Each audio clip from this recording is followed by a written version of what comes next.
since you have been into the field of education and you've contributed to that field, what according to you is the situation of the current education system? Okay, very interesting question, and this might take like 5 minutes for me to answer this question. No worries, all yours.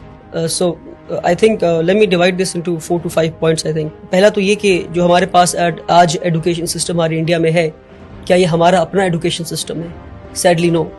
This education system was left behind by the Britishers. British ने जो education system हमें दिया है वही आज हमारे पास है, with little changes in it. Now British की एजुकेशन सिस्टम करती क्या है? ये एजुकेशन सिस्टम बनाता है जॉब सीकर्स, ये एजुकेशन सिस्टम बनाता है कॉर्पोरेट स्लेव्स. तो ब्रिटिश ने एक ऐसा एजुकेशन सिस्टम लाया, ऐसे लोग मिल सके जो उनको क्वेश्चन ना कर सके, ऐसे लोग मिल सके जो क्रिटिकल थिंकिंग ना कर सके. तो ब्रिटिश की एजुकेशन सिस्टम आपको कॉर्पोरेट स्लेव्स बनाती है, ब्रिटिश की एजुकेशन सिस्टम हमें जॉब सीकर्स बनाती है. But India today needs job providers. दूसरी जो गड़बड़ी हमारे एजुकेशन सिस्टम में क्रीप कर गई वो ये कि हमने पूरी एकेडमिक्स को पास और फेल के मयार पे लाके खड़ा कर दिया. इंटरेस्टिंग.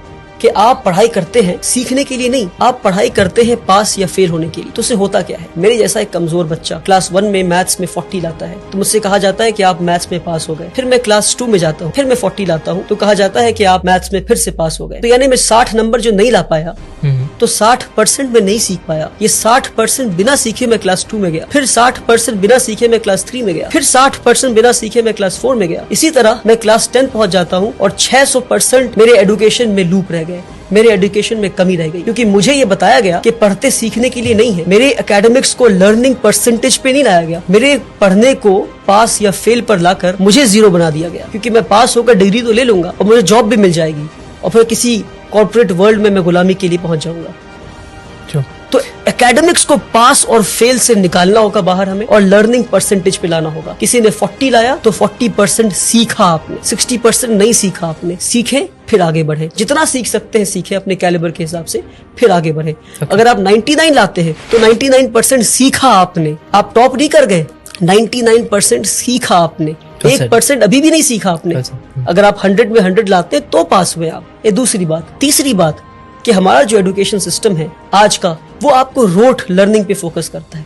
आप पढ़ते जाते हैं पर आपको पता नहीं आप क्या पढ़. आपने पढ़ा होगा कि इंडिया में जो फूड ग्रेन्स है वो मिलेट है, बाजरा है, जौर है. ये पढ़ा आपने, पर कभी देखा आपने इन चीजों को? पढ़ा है but I have not seen it. Correct. मैंने भी कभी देखा नहीं. मेरे ख्याल से मिलेट ऑन पर्पस नहीं दिखाया गया इसको. बाजरा तो क्योंकि अगर आप बाजरा देख लेते तो आप पता करते कि बाजरा उगना क्यों बंद हो गया है. हाँ, बंद हो गया. That's what I am saying. क्यों बाजरा लोग आज नहीं खा रहे? पहले के लोग बाजरा खाते थे, पहले के लोग मिलेट्स खाते थे, जौर खाते थे, आज क्यों नहीं खा रहे? तो experiential learning is what we need, hands on learning is what we need. We need to see and know what we are learning. आज हमें वो दिखाया नहीं जाता, वो बताया नहीं जाता, सिर्फ पढ़ाया जाता. तो आपको पता है कि ये हार्ट है और हार्ट की ये चेम्बर्स है, हार्ट में ये आर्टरीज है, ये है.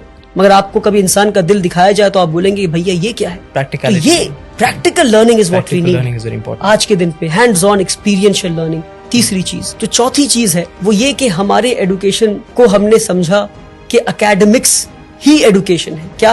एकेडमिक्स ही एजुकेशन है. Academics is just a drop in the ocean of education. I would say the remaining water is तरबियत, इज अपब्रिंगिंग. कि भाई आप बात कैसे करते हैं? Are you confident? Are you creative? Do you have critical thinking? Are you developing higher order thinking skills? Are you questioning things? Absolutely. How do you sit? How do you conduct yourself with people? ये सारी चीजों को छोड़कर हर चीज को academics पे ले आया. Academics is not education. Education is a holistic thing जहां पे एक इंसान को बेहतर इंसान बनाते हैं, एक कॉर्पोरेट स्लेव नहीं बनाते. सबसे बड़ी कमी हमारे एजुकेशन सिस्टम में हुआ वो ये, हमारे साथ जो फ्रॉड हुआ मैं कहता हूँ एजुकेशन सिस्टम में, वो ये कि हमने एकेडमिक्स को, हमने सब्जेक्ट्स को स्ट्रीम में बांट दिया. कि भाई अगर आप सबसे ब्रिलियंट बच्चे हैं तो आप पढ़ेंगे साइंस. अगर आप 90 लाते हैं तो साइंस पढ़ेंगे. अगर आप 70 से 80 लाते हैं तो आप कॉमर्स पढ़ेंगे. 50 to 60 लाते हैं तो आप ह्यूमैनिटीज पढ़ेंगे. करेक्ट. क्या बेवकूफी है.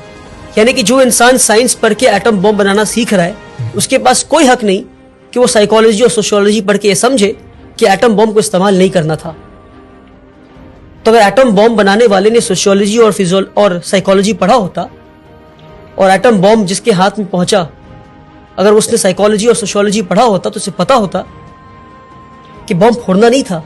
तो इसलिए बता रहा हूं मैं कि हमने सब्जेक्ट्स को स्ट्रीम में बांटकर सबसे बड़ा फ्रॉड किया हमने। One of my favorite points. कि क्या मैं आखिरी फिजिक्स point. बहुत अच्छा point. सोशियोलॉजी के साथ नहीं पढ़ सकता?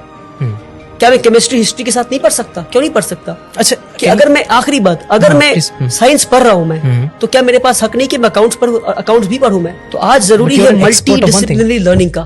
But you're an expert of one thing. If people ask that, what would you say?